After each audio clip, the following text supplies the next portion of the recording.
Hi there, it's Kat with Kat Scrapbooking, and I am trying something new today. I'm going to try and do a little video tutorial for you on how I made my card. So the first thing I always start with is in Cricut Design Space, I will go in and choose my project base. So for me, I go to this area over to the side where it says shapes, and I choose shapes. You've got like round, circles, squares, just your standard shapes. I usually will choose a square, and then once that's in place, I will come up to the top and adjust the size so that it is what I'm wanting it to be. And you can use this little unlock key by clicking on it, and it will unlock it so you can change it from a square to a rectangle and set your measurements. So I've already gone ahead and done that. That to save a little bit of time. Then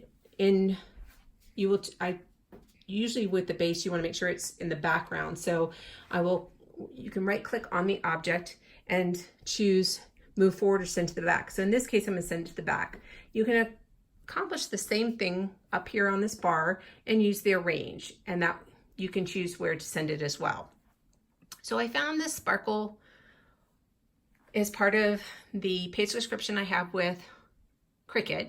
So I chose that for my glitter, and then I added some text, and I went ahead and started with you leave a little.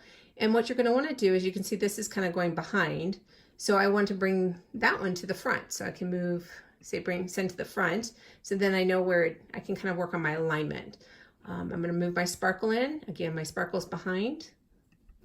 I will move forward, move to send to the front. That will send it all the way up on as the top layer.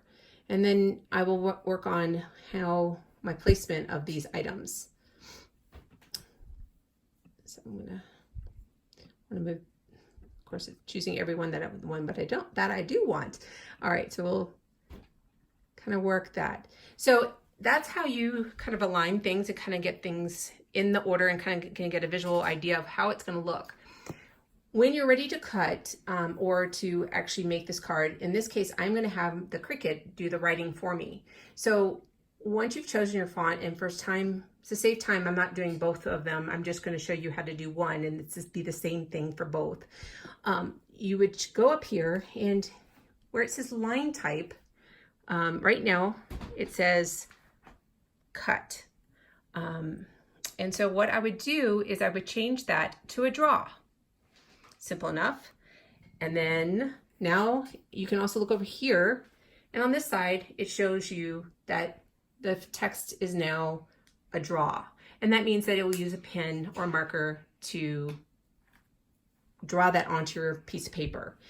Then in order for that to happen and for it to be where you want it, you're going to need to select that text along with your base, and let's see, make sure you can get this zoomed in the right position.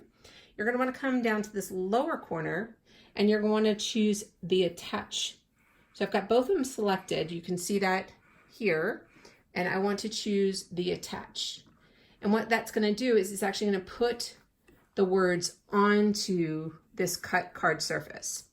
And then you would go to make it, and you'll be able to see that on my first mat, I now have the words in addition to the cut card base. So that's really how it's done. It's really simple. You can have a lot of fun and be more creative with things, because sometimes you can't always find the stamp that you want, but you want that sentiment. And so this is an easy way to do that. So that being said, that's the basis of this. If you have questions, please feel free to message me or let me know, and I'm happy to explain more if I need to. But hopefully this was a useful video and my first attempt at trying one of these. So have a great day. Thanks for watching.